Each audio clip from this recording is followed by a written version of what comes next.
আপনারা ধানের শীষে ভোট দেন, এই যে সকল সেবামূলক কাজগুলা করার জন্য আমাদেরকে একটি সুযোগ করে দিবেন। আপনাদের বাড়ির আত্মীয় স্বজন ঘরের যারা আছে সবাইকে ধানের শীষে ভোট দেওয়ার জন্য উদ্বুদ্ধ করবেন এবং আপনারা ভোটের দিন সকাল সকাল আপনারা ভোট কেন্দ্রে সবাইকে নিয়ে ভোট দিবেন। বিশেষ করে মা খালারা সকালে রান্না বান্না না করে ভোট দিয়ে আবার আইয়া রান্না বান্না করে, কারণ আপনাকে একটু রান্না বান্না করতে হয় নাকি, করতে হয় না?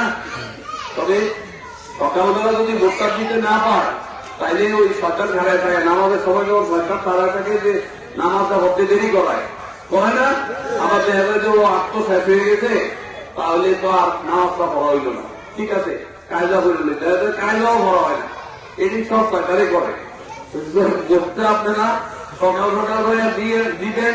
সবাই ঘরে আমুদ আছে, নাহলে আমুদ দিয়ে দেখতে দেখতে আবার বানায় এমন দুইগুলো খাইতে কাকারা এমন আইব খাওয়াইতে দেবেন গিয়া পরে ভোটটা দিতে পারবেন না। সকাল সকাল ভোটটা দেওয়ার জন্য আপনারা যাবেন গিয়া, যাবেননি?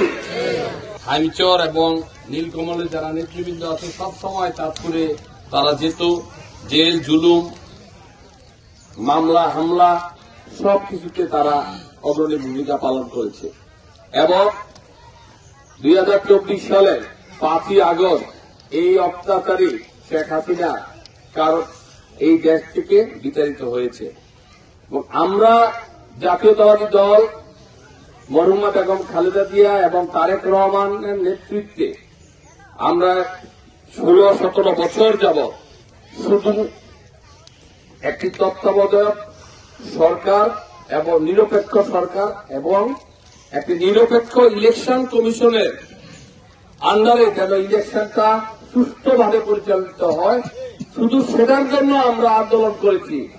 আমরা কিন্তু প্রথম দিকে ফেসিবাদের শেখ হাসিনাকে হটানোর কোন আন্দোলন আমরা করি নাই।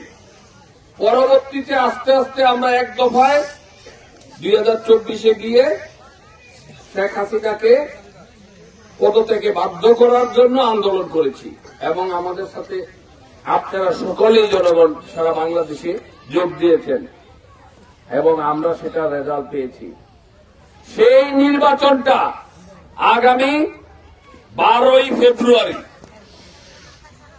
আপনারা সবাই ভোট কেন্দ্রে যাবেন এবং আমি আশা করি আপনারা সবাই ধানের শীষে ভোট দিবেন।